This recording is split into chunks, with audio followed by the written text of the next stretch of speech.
Muito bem. Então,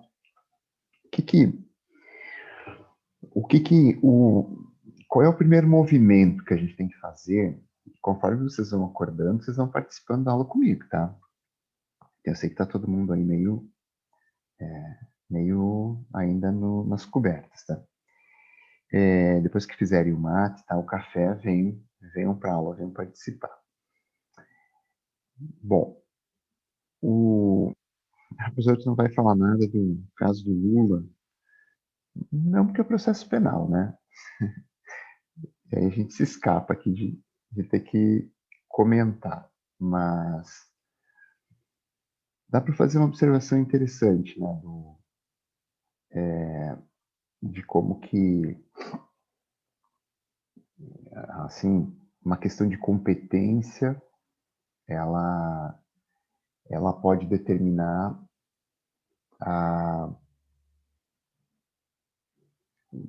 algo tão significativo dentro do processo. Né? O que o Fachin fez foi reconhecer a incompetência do juízo. Né? E isso no processo penal tem um efeito muito nefasto, porque afasta a garantia do juízo natural. Então, quando ele disse que o juízo da 13ª Vara Federal de Curitiba não era o juízo natural do Lula, ele disse que ele foi julgado por juiz incompetente. E aí todos os atos decisórios são nulos. E aí a gente olha para o processo e você vê que teve um réu lá que ficou preso 500 dias ou mais. E o juízo era incompetente. Né? Então esse é o tamanho do buraco.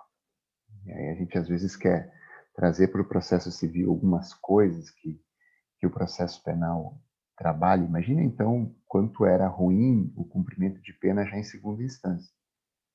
É uma decisão de competência, uma decisão simples de competência. Mas ela podia ter sido tomada em outro momento do processo. Podia e devia. Mas o juízo foi politizado, né? O juízo foi politizado. Como o próprio julgamento das ADCs 43, 44 e 54 foi politizado. A ADC é ação sem rosto, sem autor, mas ela foi politizada nessa figura. Então, essa é a grande dificuldade que a gente tem com o processo e ter muito cuidado, então, quando a gente vai olhar para isso. No processo civil não tem tanto problema, porque a competência é definida logo e ela é discutida logo. Então, a gente vai ver daqui a um pouquinho que no cumprimento de sentença, a impugnação já pode verter isso, né? A incompetência do juízo, tá? Tem que ser vista logo, porque senão a gente causa esse tipo de situação, né? Uma decisão de competência agora revê todo um processo, é um processo em que teve cumprimento antecipado de pena e ele era incompetente. Tá? O Estado tem responsabilidade pelos dias que esse sujeito ficou preso, prisão determinada por juízo incompetente e decisões, portanto, nulas. Né? Então, eu não estou nem olhando para a questão do Lula, é uma pergunta geral. Toda vez que isso acontece no processo penal por conta, em muitas oportunidades foi por conta do julgamento, do início do cumprimento de pena, depois do julgamento colegiado em segunda instância. Né? Então, a gente tem que parar um pouquinho, analisar, olhar aí para isso sem rosto, né? Olhar para o fato do processo, uma decisão de incompetência. Olha toda a muvuca que isso causou, né? Então, ok, fechado esse parêntese, esse plot twist, vamos lá, vamos para o nosso processo civil que tem coisas, as decisões que a gente tem são bem mais amenas, né?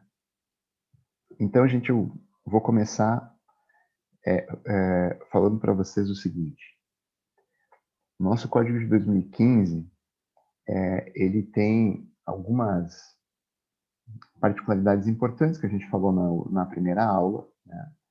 E uma delas é que já a partir do artigo 1º do Código de 15, a gente tem um ponto de partida, que é o que a gente chama do direito fundamental ao processo justo. Direito fundamental ao processo justo. O que isso representa? Que esse direito fundamental ao processo justo, ele vai se constituir no ponto de partida e no ponto de chegada, tá? Desejados no processo judicial de natureza civil. Então, ele confere como se fosse um modelo mínimo de atuação, tá? Processual do Estado, dos particulares em certas situações, e desse direito fundamental ao processo justo é que se extraem todos os direitos, os outros direitos fundamentais processuais, estejam eles no CPC ou na Constituição Federal, e aí tudo diz respeito tanto à tutela executiva, essa que a gente vai olhar agora, como a tutela de conhecimento.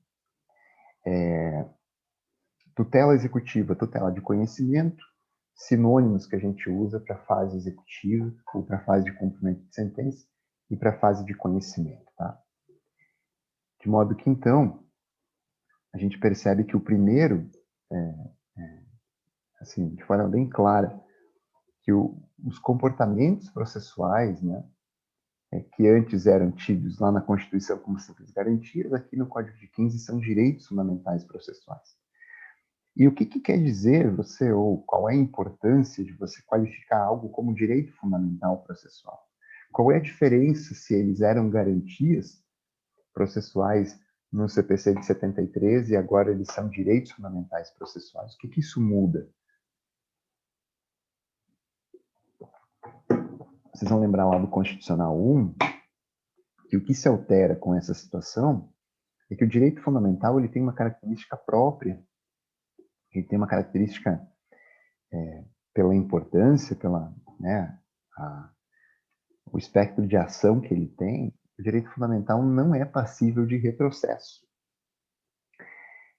Então tem uma jogada bem importante nessa circunstância de se colocar alguns direitos fundamentais processuais.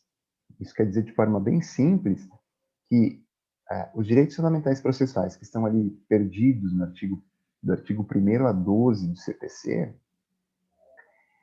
que está ali determinado enquanto principiologia, não pode ser voltado atrás, nem para pegar impulso. Tá? Essa é a principal característica de um direito fundamental. Né? Ele não é passível de retrocesso.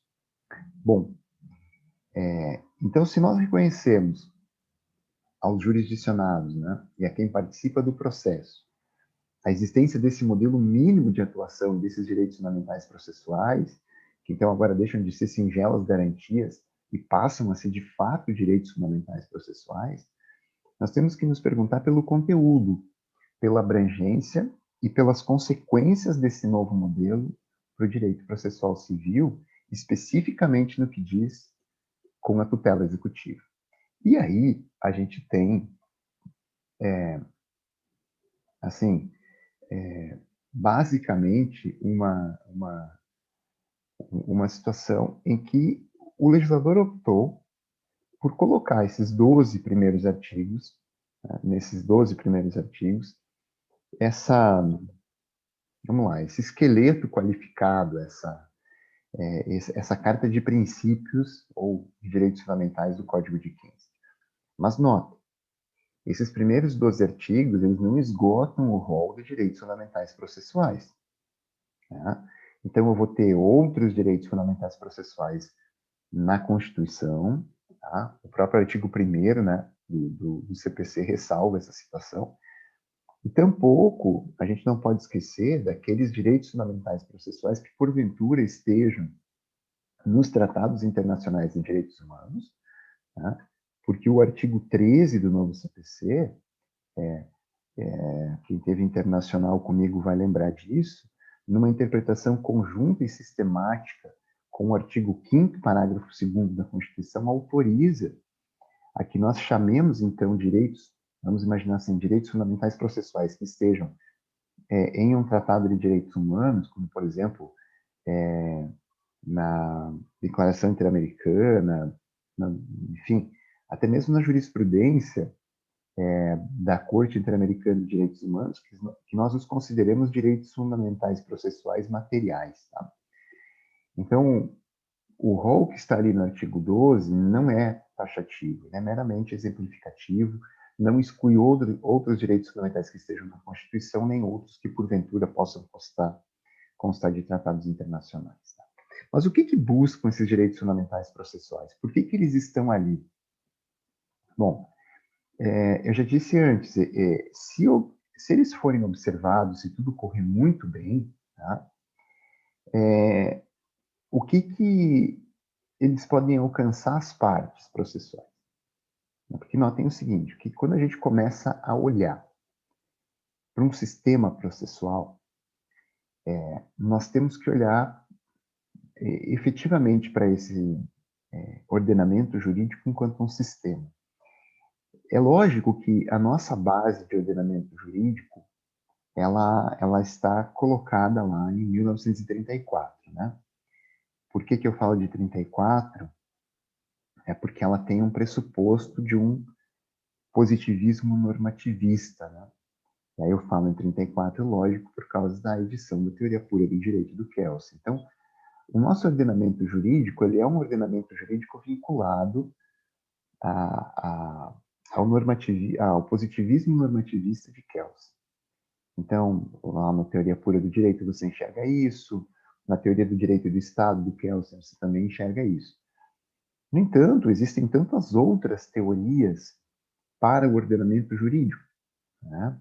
Hoje, no século XXI, 2021, nós sabemos que o positivismo normativista, enquanto teoria de ordenamento jurídico, ele já está superado, muito superado. Então, claro, ninguém quer retirar a importância que Kelsen teve para a formação da dogmática jurídica, ou para a formação mesmo dos ordenamentos jurídicos que, até o final do século XX, até os idos de 1990 e alguma coisa, quando a maioria de vocês ainda sequer era nascido, servia, né? Agora, a partir de quando nós começamos a lidar com um processo de massiva imbricação de ordenamentos internos e externos, de ordenamentos oficiais e não oficiais, num verdadeiro regime de fragmentação jurídica, nós sabemos que não que essa ideia fechadinha do edifício normativo do Kelsen, tá? E aí fica a dica para vocês nunca pagarem o vale, o recibo de não conhecerem Kelsen falando em pirâmide de Kelsen, tá? A pirâmide é uma mera alegoria, Kelsen nunca sequer se referiu à pirâmide, tá? Então, eu tenho certeza que quem estudou teoria do direito com o Fausto ficou sabendo, né, dessa inexistência. Então, logo se viu no início do século XXI que aquela teoria do positivismo normativista para o ordenamento, ela não era assim mais possível, por uma série de fracassos que ela teve, que ela experimentou. E o principal deles, seguramente, foi o fracasso de não conseguir conversar com outros ordenamentos. O ordenamento jurídico, na visão de Kelsen, e que também é a visão de Bobbio, né? Nós temos nela uma figura de um ordenamento jurídico interno perfeito de forma escalonada, então com a Constituição no topo, as emendas constitucionais logo abaixo, e aí vem descendo. Essa visão de ordenamento jurídico é uma visão já insuscetível de responder o que nós precisamos. Professor, então qual é a teoria que explica os ordenamentos agora? Vários explicam. Então vamos lá, vamos para os pós-positivistas, se vocês quiserem, esses que colocam a moral como pretensão de correção, Alex, Dworkin, McCormick, Bob Summers, enfim. Mas existiram, mesmo antes de Kelsen, né, e aí a gente fala dos pós-positivistas, é muito fácil a gente caminhar para esses autores, né? Porque, então, hoje os pós-positivistas estão na moda, eles são quem, de fato, são lidos, então, Alex, aqui no Brasil, muito, muito, muito lido, mas também outros autores, como Dworkin, o Neil McCormick, Robert Summers, enfim. Mas existiram antes dessa galera, e antes mesmo do Kelsen, alguns italianos que trouxeram uma matriz diferente de ordenamento jurídico. Né? A gente tem o Santi Romano, com uma obra chamada O Ordenamento Jurídico, que escreve muito antes de Kelsen, e depois Giovanni Tarello, mais para frente também, muda a visão de ordenamento. Por que eu estou dizendo isso para vocês? Porque o nosso código vai beber nessas fontes. O Código de 15 abandona quando ele faz um rompimento com a doutrina de processo civil italiano, e aí a gente tem que lembrar que essa doutrina de processo civil italiano é basicamente o Código de 73 ter sido influenciado em grande parte pelo Enrico Túlio Libno, né? Mas todas aquelas ideias quiovendianas, lá de Quiovenda, né, sobre condições da ação, aquela história toda, quando o código rompe com isso, ele vai beber em outras fontes. E ele vai beber seguramente na fonte do pós-positivismo.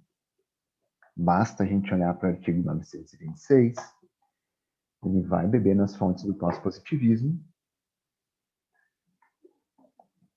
E ele também volta no tempo para considerar o ordenamento jurídico diferente daquele ordenamento jurídico que é o semiano. E isso tem uma característica importante, vejam só. Quando nós dizemos, então, que a gente saiu de um padrão de positivismo normativista para, então, descer uma ideia de ordenamento como instituição, vamos lá, que é o que Santi Romano propõe, por que esse movimento é feito? Tem uma razão muito singela para isso, que é a seguinte. Um ordenamento jurídico, galera, vamos pensar, um ordenamento jurídico ele precisa ter pelo menos 4 características importantes. Ele tem que ser cognoscível, ele tem que se dar a conhecer, ele tem que ser estável, ele não pode mudar da noite para o dia os entendimentos, ele não pode mudar da noite para o dia as teses.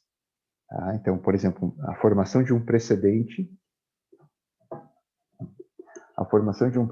isso não pode acontecer da noite para o dia, mudança radical de jurisprudência, de precedente.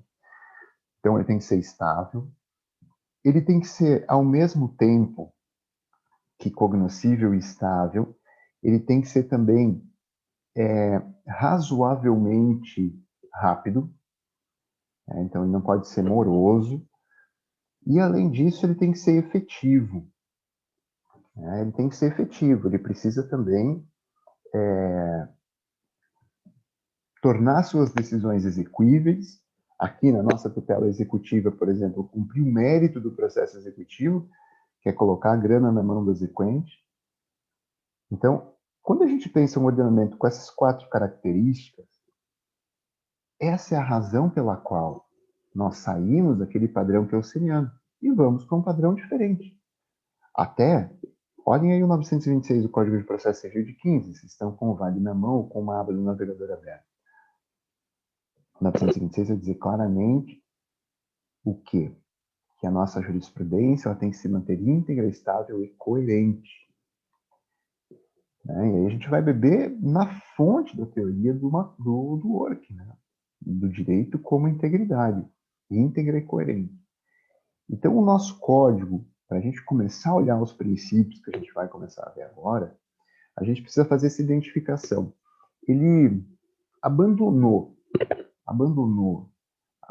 aquele padrão de ordenamento jurídico do Código de 73 para tentar fazer e construir, a partir do Código de 15, um padrão de ordenamento jurídico muito diferente. Um padrão de ordenamento jurídico que, de fato, consiga trazer segurança jurídica. Porque com aquelas 4 características, cognoscibilidade, estabilidade, certa rapidez e efetividade, nós conseguimos dar um ordenamento jurídico que traz segurança jurídica. Então, pense o seguinte, o ordenamento tem que se dar a conhecer. Isso quer dizer o quê? Isso quer dizer que o jurisdicionado ele tem que olhar para o ordenamento jurídico e saber, mais ou menos, antever para o jurisdicionado um pouco, para o advogado, para o operador do direito, o advogado, por exemplo, ele tem que já saber a pretensão que o cliente dele tem e já de antemão sabe se aquilo vai ser procedente ou improcedente. Né? Isso é um ordenamento jurídico que se dá a conhecer. A questão da estabilidade diz respeito exatamente a um direito fundamental processual de não surpresa, né? De não modificação de decisão a toda hora. Então, vamos lá. A gente define, por exemplo, vamos imaginar que nós temos a ADC 5941 para ver, e a ADC 5941 diz respeito exatamente às medidas executivas atípicas, né? Se questiona a constitucionalidade delas. Imaginem Se nós julgamos a DC 5941, o Supremo define, então, que são constitucionais as medidas executivas atípicas, e no mesmo ano, uma nova ADC revê esse julgamento. Tá?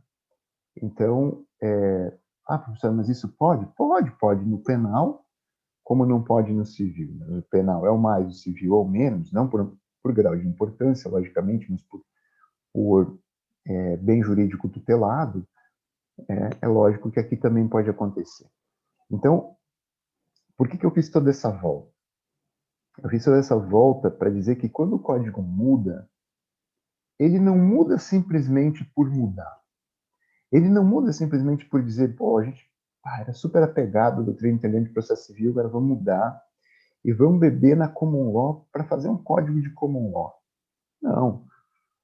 Quando o código se altera para observar coisas que não observava antes, principalmente preocupado com essa visão de ordenamento, para que ele dê segurança jurídica de fato, ele está preocupado em trazer para o jurisdicionado algo que já diz ali no primeiro artigo, no artigo 1º, é exatamente o processo justo. Tá? Bom, feita essa pequena digressão, por que eu acho que isso sempre é importante, porque isso dá para a gente uma ideia muito legal de como, a partir de agora, você abrir o código e olhar os artigos 1º a 12 de forma diferente, eles têm importância. E aí eu quero marcar com vocês, começando no artigo 4º, tá? Eu vou projetar aqui o meu CPC, peraí. Vamos começar ali pelo artigo 4º. Espero que vocês já estejam razoavelmente acordados, tá? E que possam começar a interagir a qualquer momento. Artigo 4º do CPC. Vamos lá.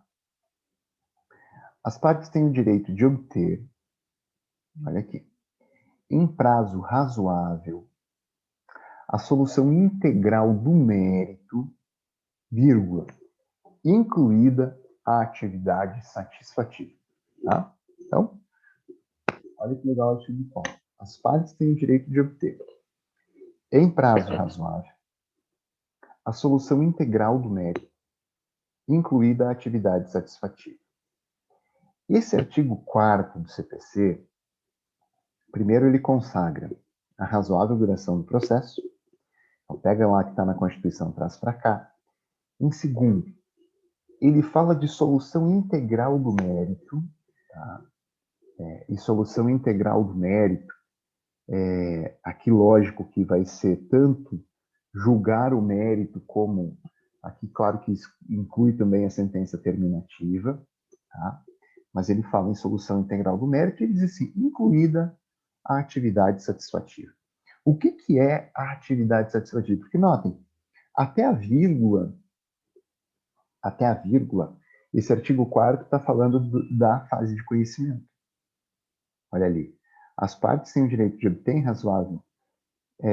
prazo razoável a solução integral do mérito.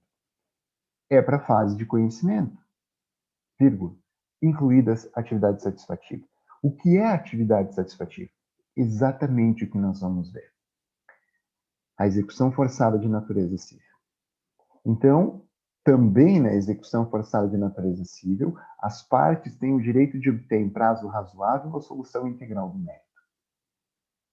Ok? Então, seja na fase de conhecimento, seja na fase de cumprimento de sentença, as partes têm o direito de obter, em tempo razoável, a solução integral do mérito. Na fase de conhecimento, não há problema, eu sei onde está o mérito. Agora, na execução, onde o mérito está? A gente já mais ou menos conversou sobre isso na aula passada, eu disse para vocês de um autor paulista chamado Kazuo Watanabe. O Kazuo vai dizer que não existe mérito na demanda executiva. Tá? No entanto, nós sabemos que o mérito da demanda executiva ele não está no mesmo lugar que o mérito se encontra na fase de conhecimento. Por uma razão muito simples. O que é mérito? Vamos lá. O que é mérito? Mérito não é atender o pedido ou rechaçar o pedido? Não é isso, mérito? Bom, Então, na fase de conhecimento, onde que isso acontece? Isso acontece ou na sentença, que seria o locus ideal para isso acontecer, ou então nos julgamentos antecipados parciais de mérito do artigo 356. Vocês sabem que o Código de 15 fracionou o julgamento do mérito e possibilitou ao magistrado que, conforme os pedidos feitos pela parte estejam maduros para julgamento, ele pode fracionar o mérito, fazendo julgamentos antecipados, né, e parciais. Isso está lá no 356. Está lá no 356. Então, por exemplo, imagine uma situação em que você tem dois pedidos. Tá? Um pedido está pronto para julgamento, já foi instruído, a prova foi produzida. Tá? E notem que agora, com o advento do processo eletrônico, o tempo gasto, a maior parte do tempo gasto é com o direito probatório, com a produção da prova. Então, foi instruído, ele está pronto para decisão, ele pode ser decidido, o juiz vai fazer isso, com base no 356. No entanto, há um outro pedido que depende, por exemplo, vamos lá, vamos pensar bem alto, da expedição de uma carta rogatória para ouvir alguém lá no México. Tá? Pô, mas vai demorar pacas para o troço voltar. Então, o que ele faz? Ele julga o que está maduro para julgamento e espera aquele outro pedido. Isso é 356 do CPC, julgamento antecipado parcial de mérito. E aí, olha que interessante, porque se no mérito apreciado no locus que a gente considerava adequado, então a gente tem que mudar a cabeça para o processo novo, se do locus que a gente considerava o lugar adequado cabia a sentença desse julgamento, né? Cabia apelação, desculpa, porque o locus era a sentença. Agora, quando a gente faz esses julgamentos antecipados parciais de mérito, o código não os considera sentença, considera decisão interlocutória. Né? Então, o que nós, no código anterior, sempre se dizia que o mérito era decidido em sentença, mas já lá também a gente tinha severas suspeitas de decisões interlocutórias com conteúdo de sentença e tudo mais. Mas só para dizer, porque o 356, no parágrafo 5º, se vocês olharem aí, vai dizer que daquela decisão, cabe agravo de instrumento. Então, quando o código fraciona o julgamento do mérito, atendendo aqui o artigo 4º, né, para deixar ele em tempo mais razoável, quando ele faz esse fracionamento, ele sai da ideia de sentença e vem para a ideia de decisão interlocutória. E aí a gente cai numa cilada, Bino, né, do Código de 15, que ela é, assim, muito forte. Essa é a melhor parte da letra. Somos kamikazes incapazes de não. Galera, eu vou mostrar para vocês duas decisões, tá? A primeira delas ela vai tangenciar aquilo que a gente falou antes, do princípio da efetividade, tá? Então, deixa eu compartilhar aqui. Deixa eu voltar lá. Aqui. Recurso especial 1.818.716 de Santa Catarina, tá? Olha que interessante esse recurso especial. Ele vai trabalhar com a ideia de que nós vamos aplicar o princípio da efetividade olha que interessante. Olha só. Então, talvez aqui vocês conheçam alguém, porque ele é de perto, né? Santa Catarina. Trata-se de recurso especial interposto por cooperativa de crédito, com amparo na linha C do permissivo constitucional, ou seja, por divergência jurisprudencial, e ataca a ementa do Tribunal de Justiça de Santa Catarina, acórdão no TJSC, com a seguinte emenda: agravo de instrumento, CPC de 15, execução de título extrajudicial, ou seja, execução autônoma, decisão que indefere a penhora de percentual do salário da executada, manutenção, impenhorabilidade da verba, exegese 8334 do CPC de 15, ou seja, A cooperativa de crédito pediu lá, na execução, que fosse penhorada a verba salarial, e o juízo indeferiu. O Tribunal de Justiça de Santa Catarina manteve. Então, vem em recurso especial essa discussão aqui para o STJ com base em divergência jurisprudencial, ou seja, 105.3, a linha C da Constituição, e permite a interposição do recurso especial, exatamente vocês estudaram no semestre passado com a Tati, porque há divergência jurisprudencial entre tribunais de justiça ou entre órgãos fracionários do STJ. E aí o STJ começa a discutir, né, esse recurso especial, e ele começa dizendo o seguinte: segundo o entendimento jurisprudencial recente, firmado por este STJ, a regra geral da impenhorabilidade de salários, vencimentos, proventos, etc., que estava no 6494 do CPC de 73 e que está hoje no 8334 do CPC de 15, pode ser excepcionada quando for preservado o percentual de tais verbas capaz de guardar a dignidade do devedor e da sua família. Essa crase aqui não deveria existir, né? Era um A normal, apenas um A. E aí vai citar, né? Nesse sentido, então ele cita um julgado de 2019, outro julgado de 2019. Assim, estando o entendimento firmado pela Corte de origem em dissonância com a orientação jurisprudencial, é de rigor o provimento do apelo. Do exposto com fundamento 932 do novo CPC, súmula 568, dou provimento ao especial para, reformando o acórdão recorrido, permitir a penhora incidente sobre a renda salarial oferida pela parte recorrida no percentual de 25%. Tá? Então, olhem, vamos dar uma olhada nesses outros, nesses outros arestos aqui que a decisão utilizou como referência também, olha só. É interessante nós vermos o seguinte. Olhem se vocês acham o artigo 4º aqui do CPC. A gente não acha. Esse é o principal ponto. O que esse recurso especial ele está dizendo? Ele está dizendo, assim, basicamente, na sua concepção, na sua estrutura, o que a gente viu ali do artigo 4º, ou seja, aplicando o princípio da efetividade, tá? E determinando uma penhora de 25% de salário, de um salário elevado, tá?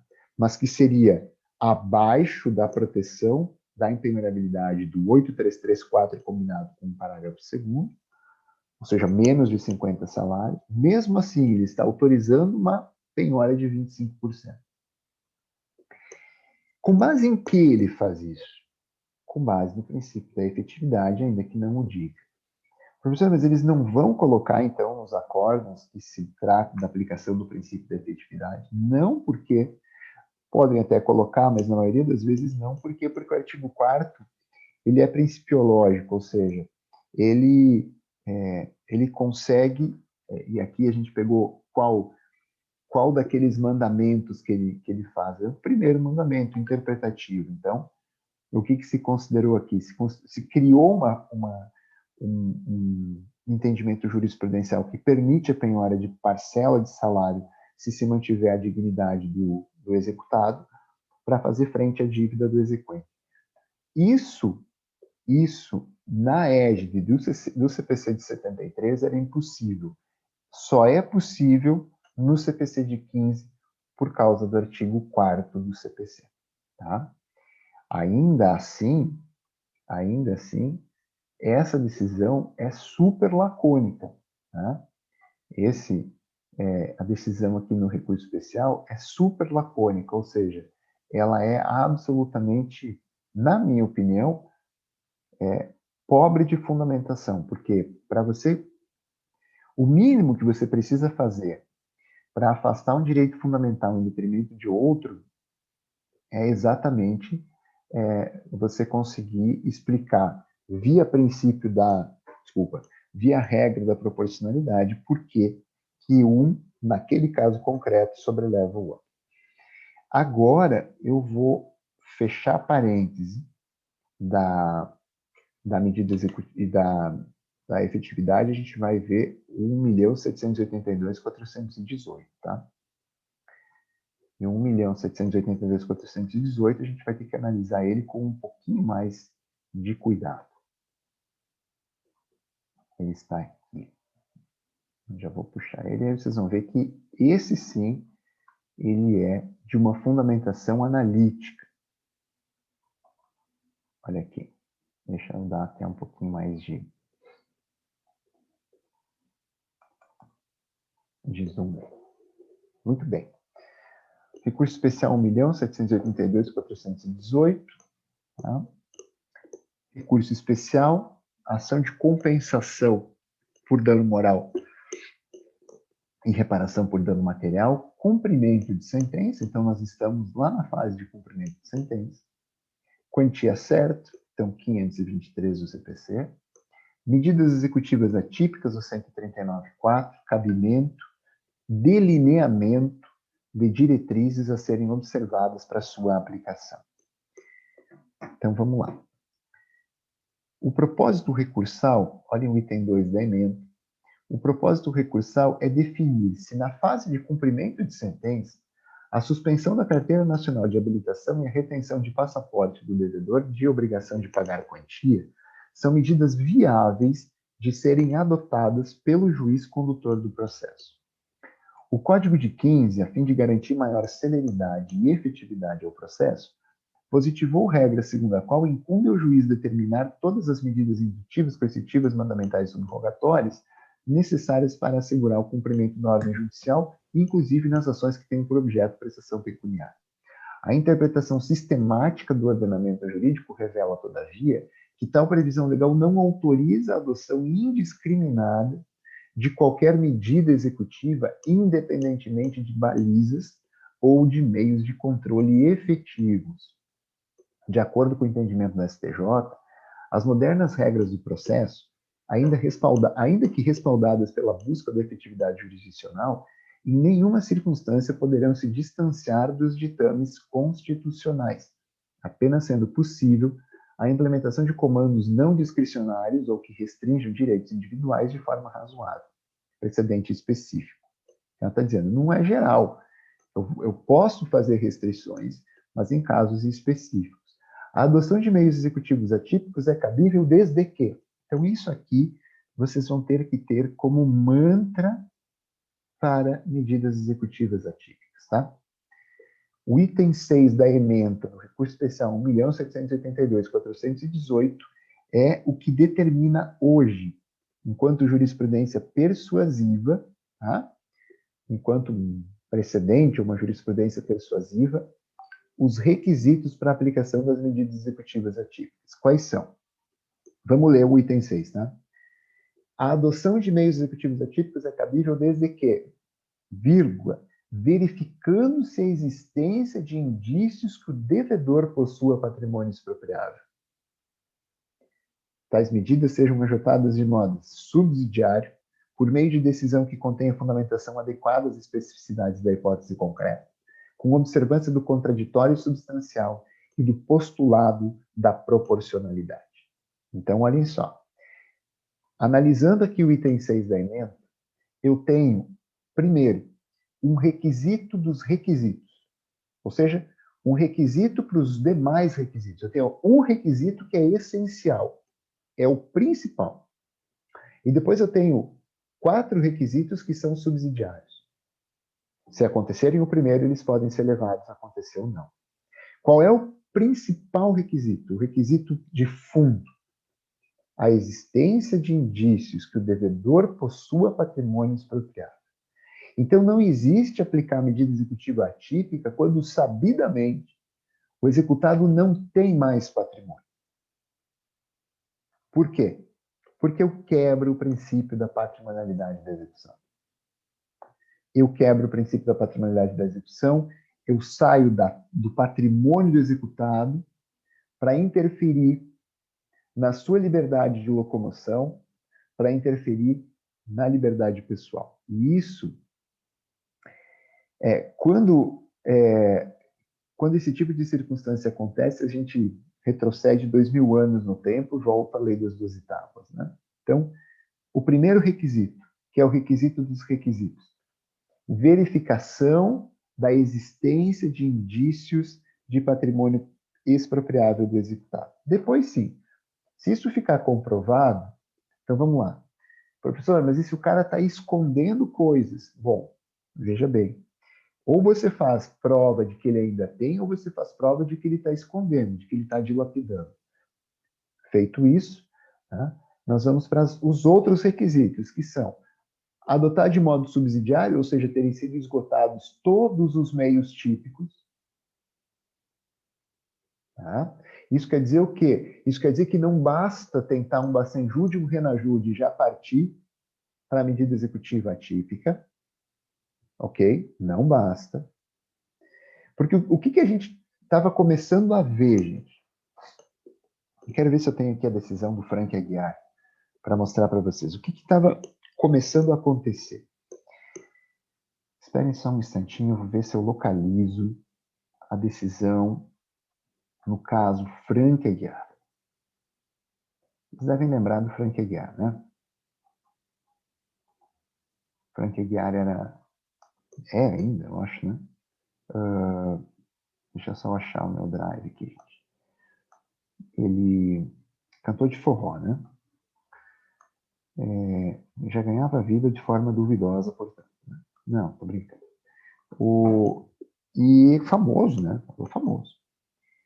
Lá em determinado momento, ele parece que começou a ficar numa situação de insolvência. E aí, então, ele... Acho que eu fiz uma questão de prova sobre isso. Deixa eu ver se eu encontro aqui. Eu acho que sim. Aí você já vem também como eu estava fazendo as minhas provas nessa matéria. Aqui.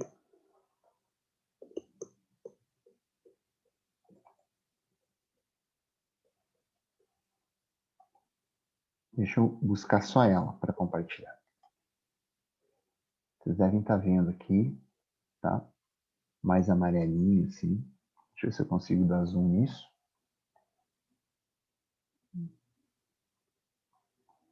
Não consigo. Professor, que burro que você é. Faz download. É isso aí que eu vou fazer. Isso, e agora só vou tirar então, vou voltar para compartilhar só o Google Fotos aí. Opa, agora temos imagens. Então vamos lá. Estão vendo aqui a fotinho do caso Frank Aguiar, né? Espero que sim. Vamos aumentar o zoom.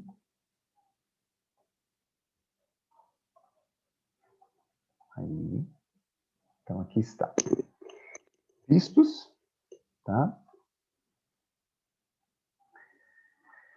Considerando o disposto no artigo 139.4 do Código de Processo Civil, bem como as diversas medidas até aqui aplicadas sem sucesso para a satisfação do crédito exequendo, proíbo o executado Francineto Luiz Aguiar, Frank Aguiar, de realizar eventos artísticos sem expressa autorização do juízo, bem como proíbo terceiros a quem seja dada ciência inequívoca desta decisão, de com aquele contratar a realização de eventos artísticos ou intermediar, divulgar ou pagar por eles sem expressa autorização do juízo sob pena de multa de R$50 mil por evento, sem prejuízo da responsabilidade por crime de desobediência. Ficam, em consequência, indeferidos os pedidos de ofícios das prefeituras, papapá. O que aconteceu aqui? Pegou uma época de São João, né?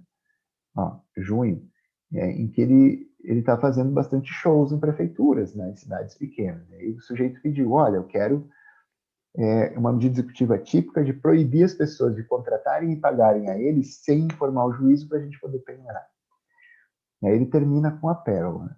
Determina outro sim, é o ECAD, Escritório Central de Arrecadação e Distribuição de Direitos Autorais, que não pague quaisquer valores relativos a direitos autorais dos executados Frank Aguiar Produções Artísticas e Francineto de Aguiar, sem expressa autorização do juízo, devendo, ao contrário, depositar o desencontro judicial vinculado ao processo, sob pena de pagar novamente e de multa ser oportunamente arbitrada sem prejuízo da responsabilidade por crime de desobediência.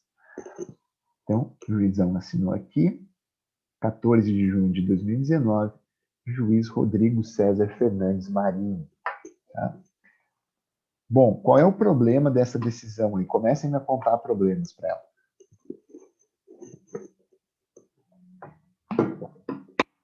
Se é que vocês viram algum problema, né? Se vocês não viram problema...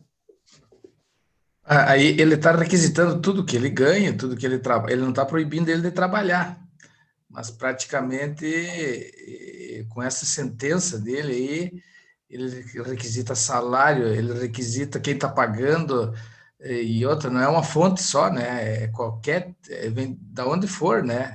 Nossa, é muito grande essa sentença, é uma sentença absolutista, né? De rei, né? Mais críticas, mais críticas. Na verdade, anda por aí, quer dizer, olha só. Primeiro, o que ele faz? Ele faz...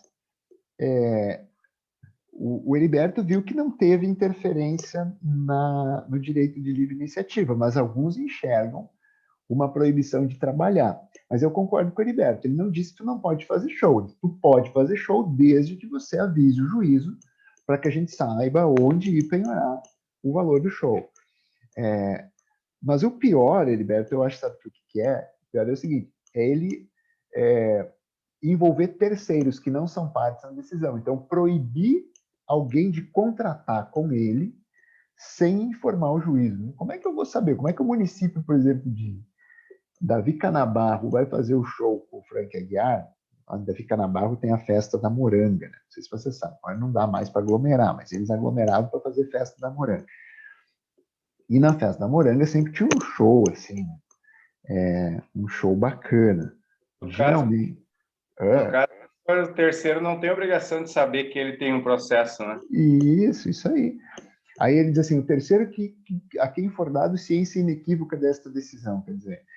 Então, notem, eu sempre trago essa decisão aqui para mostrar o seguinte, que, em primeiro lugar, o sujeito não pode tomar uma decisão como essa, interferindo em direito de terceiros e fazendo a relativização do direito dele a receber em uma folha, entendeu?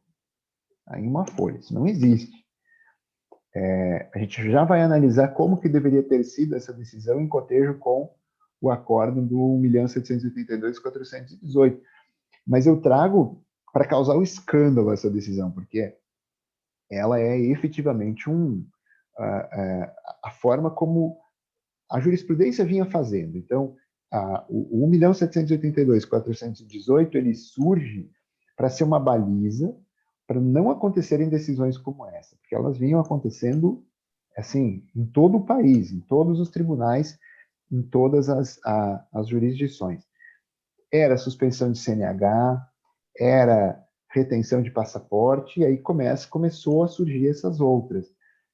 Claro, o sujeito é um sujeito famoso, ele tem trabalho, ele tem público, então ele continua fazendo show, então não é difícil você pensar, eu vou seguir onde ele faz show, vou penhorar a bilheteria.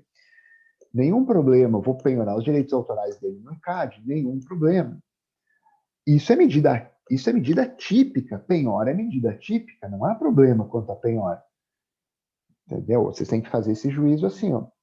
Ele determinou a penhora de coisas dos direitos dele do ECAD, de receber direitos autorais. Perfeito, é penhora, é típica.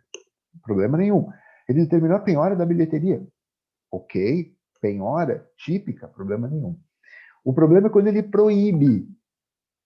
Ele proíbe. Aí ele está fazendo ele está adotando qual tipo de característica daquela decisão do 139.4? Mandamental, subrogatória. Ele está proibindo alguém de contratar com ele sem avisar o juízo e está fixando multa de 50 mil para quem fizer isso. Tá? Então, escapa um pouco a medida, entendeu? Então, o grande problema ele não está na penhora. Problema nenhum em fazer a penhora. O problema são as proibições. Tá? Então tem que ter cuidado. Primeira situação, a fundamentação é pobre. Você não pode relativizar um direito fundamental do executado em uma folha. Segundo, vamos lá, vamos colocar aqui no 782.418. Vocês me dizem se está aqui, né? Voltou para ele, né? Então, vamos lá. Tais medidas sejam adotadas de modo subsidiário. Ele demonstrou ali o que já tinha sido feito? Não mostrou. Ele só disse considerando que não tinham sido encontrados bens ainda, mas é preciso afirmar isso. Então, o magistrado tem que fundamentar e dizer, no evento tal, foi pedido isso, não se teve sucesso. No evento tal, isso, não se teve sucesso. No evento tal, isso, não se teve sucesso. Tá? Eu estou lidando com o evento, tá? A gente já estou partindo do pressuposto do processo eletrônico. E dizer quais foram as medidas típicas que foram tentadas e que foram mal sucedidas. Depois, por meio de decisão que contenha fundamentação adequada às especificidades da hipótese concreta. Não tem. Não tem por quê? Porque, no mínimo, aqui o sujeito tem que operacionalizar a regra da proporcionalidade. Não fez. No mínimo, ele tem que dizer qual é a circunstância do processo que determina esse tipo de mandamento coercitivo. Depois, né, observar o contraditório substancial. Esse aqui provavelmente foi feito, né? Antes de decidir, deve ter dado vista à parte contrária. E do postulado da proporcionalidade. De novo, não aplicou a proporcionalidade. Então, o recurso especial 1.782.418, o que ele faz? Ele traz as balizas para o juiz poder aplicar o 139.4 no pagamento de quantia. Então, olhem bem. A gente está falando que o 139.4 quebra a patrimonialidade da execução, então a gente está falando só do cumprimento de sentença do 523. Eu não estou falando do cumprimento de sentença da obrigação de fazer, aí sim, onde o 139.4 tem total força. Aí não tem critério assim para aplicar, não. Aí, por exemplo, a concessão do medicamento, a desobstrução da via, tá? Mesmo nas possessórias, né? A retirada da invasão, todas essas circunstâncias, bom, aí é obrigação de fazer, é obrigação de entregar coisa, bom, aí é outra história. A gente está olhando aqui para o problema que o 139 cria no 523, ou seja, no cumprimento de sentença que reconhece a exigibilidade de pagar a quantia, dinheiro, patrimônio, porque aí o 789 diz, o executado responde com o seu patrimônio. Então, esse é o grande problema. Bom, o que então esse recurso especial acabou conformando? O entendimento de que você só aplica a medida executiva atípica se comprovar que o sujeito, o executado, ainda tem patrimônio, ou seja, ainda pode ser encontrado alguma coisa de patrimônio, ou se você comprovar que ele está dilapidando esse patrimônio. É o requisito dos requisitos. É o requisito principal e todos os outros são requisitos subsidiários. Então, imagine a seguinte situação. O sujeito tem patrimônio, consabidamente. Imagina que ele é um sujeito da High Society, frequenta locais públicos conhecidos, frequenta colunas sociais, ostenta nas suas redes sociais. No entanto, nos processos executivos em que figura como executado, não se encontra patrimônio passível de expropriação. Não se encontra nada em nome dele. Mas o sujeito tem um padrão de vida elevado, né? E aí o que acontece? Você fica naquela circunstância, então, de dizer, mas então aí eu tenho inefetividade do provimento executivo, porque eu sei que o sujeito tem patrimônio, ele vive muito bem, né? Mas não tem nada no nome dele. Aí a medida executiva atípica tem lugar vamos lá. Vamos imaginar o que aconteceu no caso do Ronaldinho Gaúcho, tá? Muito parecido. Por quê? Porque também se tratava de uma pessoa que pública e notoriamente tinha patrimônio, consegue se manter num patamar alto de vida. No entanto, o Ministério Público não encontrava bens para fazer frente à multa ambiental, né? Já no cumprimento de sentença. E aí o que acontece? Em algum momento é determinada uma medida executiva atípica, que força, então, esse executado a vir fazer um acordo. Esse é o momento em que tem lugar a medida executiva atípica. Tá? Esse é o momento exatamente em que tem lugar a medida executiva atípica. Por quê? Porque você sabe, é consabida a existência ou a opulência da vida do sujeito, né? Mas isso não repercute no seu patrimônio expropriado. Então, se aplica uma medida executiva atípica, tá? Se faz prova de tudo isso, né? É interessante a gente dar uma volta lá no direito probatório, porque como é que eu faço a prova no processo eletrônico de que o sujeito